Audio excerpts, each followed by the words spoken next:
Welcome to Womb Talk. I'm your host, Elizabeth Vanderbilt, the owner and founder of Fruitful Womb Doula Services.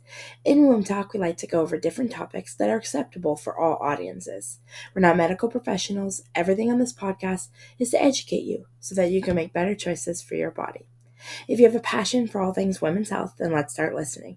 It's a wide range of subjects that are at your fingertips. Don't forget to check us out on social media because we're on a lot of platforms. So let's start talking, shall we?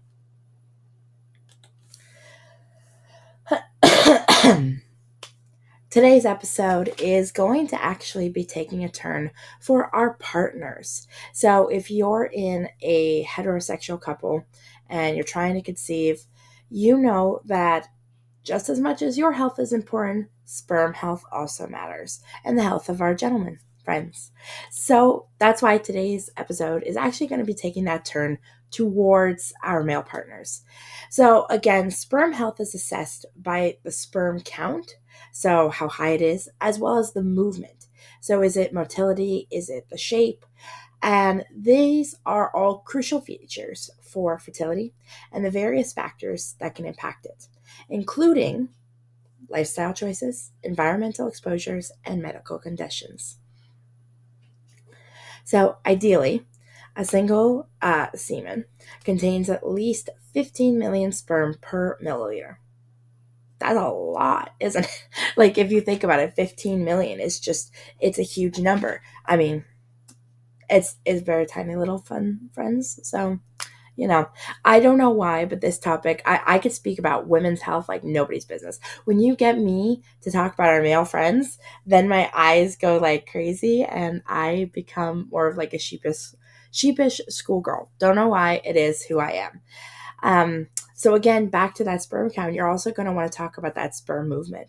So the sperm needs to move efficiently to reach and fertilize our eggs. So with at least 40% of sperm needing to be mobile for successful pregnancy. So we're seeing as the years go on that not only is the sperm count lowered, the movement is actually slower, which that can also affect the ability to get pregnant as well. So shape, I haven't heard too much about the sperm shape being a problem, just because it's not as critical as the quantity or the movement. But you do need a higher percentage of sperm with a typical oval head and a long tail to increase the chance of pregnancy, which, even if you think of that design a little bit, that is just so cool. So when I was talking about the factors that can affect our sperm health, I am sure when I say this, ladies, you know that this is like right away talked about. Like if you see it in the movies, I mean, I grew up like literally 11, 12 years old, like watching What to Expect When You're Expecting with Jennifer Lopez and Cameron Diaz. I grew up watching The Backup Plan with Jennifer Lopez. Like I was obsessed with these kind of movies. So I immediately was always hearing all the time, men, if you want to have good sperm health, you don't want to be wearing tight clothing or sitting for long periods or using saunas or hot tubs because this can affect the overheating of the testicles. So I knew this already at like a really young age. And of course, like I've said in many episodes, I was obsessed with this from young on. So I was always studying how this worked a bit. So that also comes into other parts of our lifestyle for our gentlemen friends that we want to help as much as possible. Smoking, alcohol, and drug use, of course, can very negatively impact sperm count and quantity. You can have the fact that unhealthy weight can affect sperm health. Again, this is, I feel like, people are right away going to say, oh, of course you would say that because I'm heavier. But, we say a lot of things that weight can negatively impact women's health, and women still are getting pregnant. So just because your partner might be heavier doesn't mean that all of a sudden you could rule him out for at least helping you conceive a child. So with that one, I would say. Now, a big one for us both in a couple, male and female together, stress. This always can negatively affect sperm production. So I've had many people that I've helped tell me that all their friends just tell them to relax, go on a vacation, that kind of stuff. And although they mean well and, they're trying to tell you, in a sense, this stress point too as well. A lot of it comes down to is the external stresses as well as internal. So I'm an overthinker like nobody's business, and I'm always overthinking every little detail. So this is a stress factor. I don't realize it until I'm way too deep in, and then I'm like, oh, I've now just like really added some extra stress that I did not need on my plate. So that truly is something you want to look out for, both you and your partner.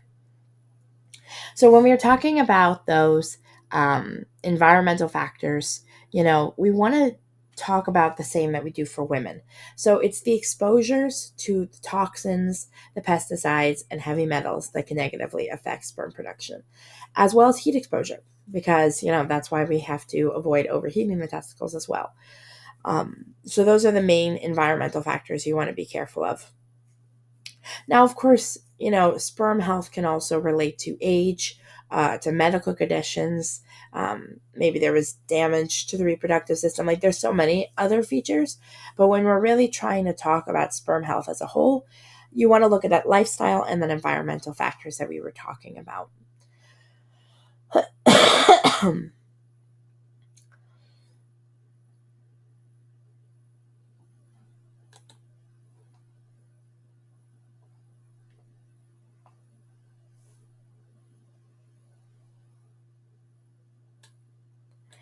So, another one I didn't mention earlier when we were talking about different toxins and things to maybe avoid to protect fertility is actually some of the lubricants might interfere with sperm movement.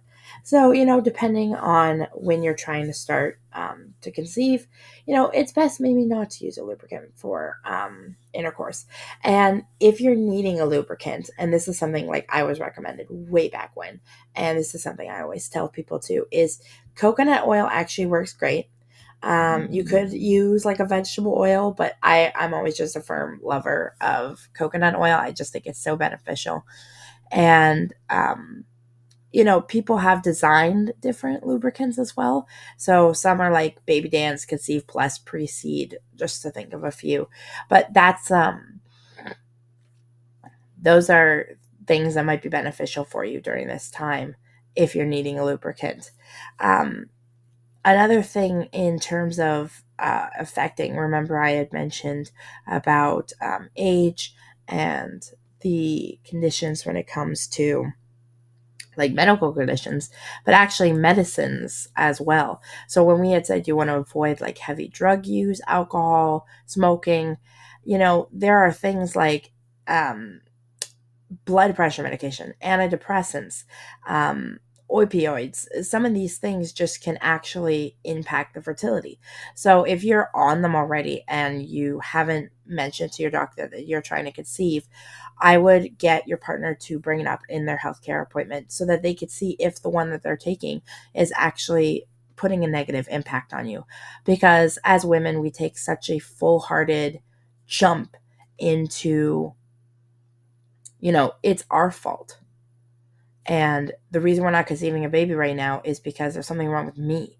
But a lot of times there is a chance that it could be your partner. And if we're not purposefully looking into that, trying to see how we can help them, it takes two to tango, is what I'm trying to say. And that tango, you're really going to want to get all that information. Now, with toxins, to go back to that a little bit, if your partner works with, say, maybe lawn care and stuff, there's a lot of different pesticides in that, lead, a lot of, and maybe this comes off stereotypical a little bit, but, I know of a lot of men who work in different industries that are more blue collar, as you would say. And a lot of the blue collar work does have a lot of different materials that can, possibly affect male health as well as female would be. So for men that work in those, trying to use as much as possible, protective equipment, safety goggles, staying away from any harsh chemicals as much as possible could also be beneficial for you.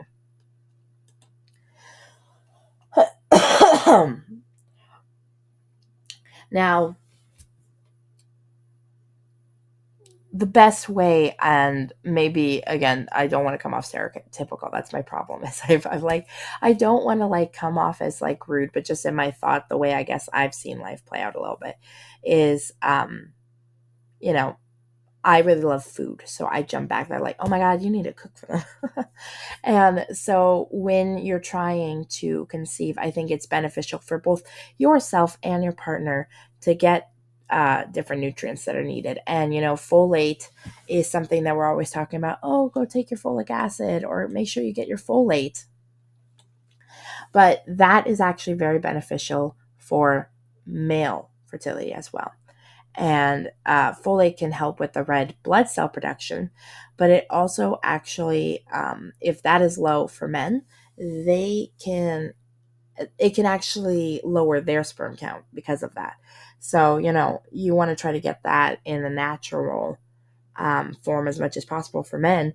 And that could be found in like dark leafy greens, fruit, whole grains, which I mean, at this stage, if you've been trying to conceive for a while, this a little bit, I would think. So, you really want to look into that folate as well. Another food that we mention for our female health, but actually is very beneficial for men, is the omega-3 fatty acid. And this can help in the formation of the cells, as well as the health of the organs, blood vessels, and for men, especially sperm. So, omega-3 fatty acid is found in seafood, nuts, plant oils, and promote healthy sperm cells, especially when you're eating those more. And I personally love chia seed pudding.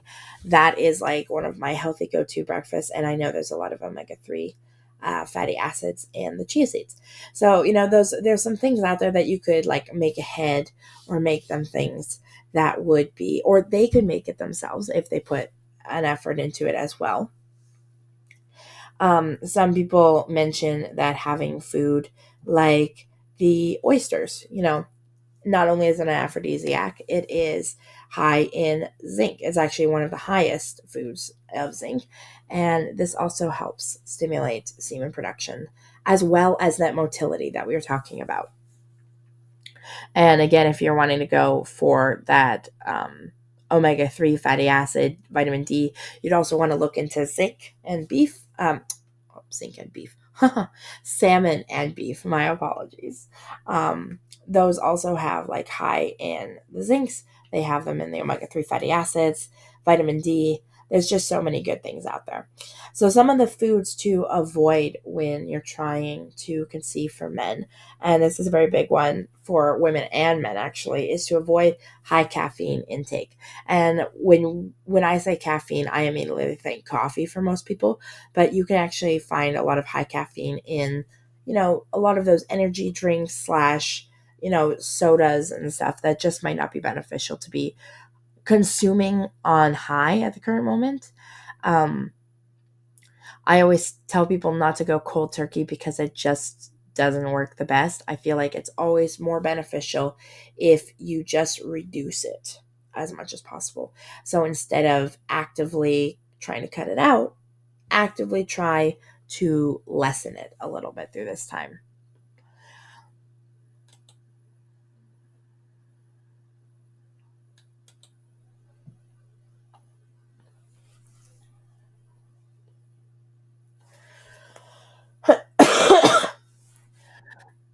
Now, if you're struggling with male infertility, you're struggling. But, if you have a partner that's struggling with male infertility, as I mentioned to females, that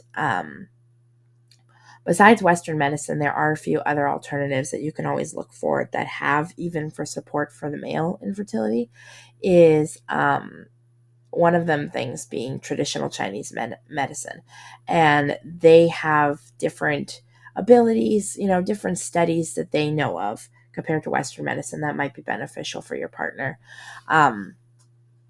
Simply because there's different tries. So one of their mechanisms that they really try to do is they try to regulate the reproductive endocrine system. And a lot of that can work for male's hormones as well, besides female hormones. And, they're very into the yin, and I'm not even pronouncing that right, am I? well, anyway, traditional Chinese medicine is one option to look into, as well as Ayurvedic medicine.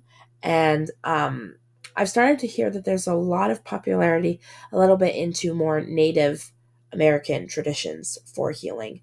So there are a few options out there for you on trying to get the best support for sperm health. And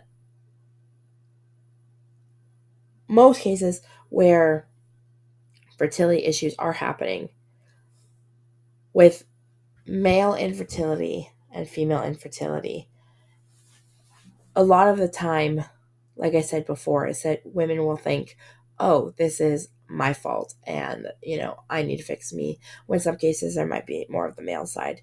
But if you think of it, don't think of it as like a pit against, oh, I ended up picking a wrong one. Be there in support for each other through, the healthy and the unhealthy parts. And, hopefully that will also lower the stress that can help you through lower sperm health. And it seems to be that there is a lot of information out there to help you fix this. So I would think about that a little bit as you are going through your fertility journey and how it could be better supporting you and your partner. Make sure you stay tuned for next week's episode that's coming out next Monday. Toodaloo.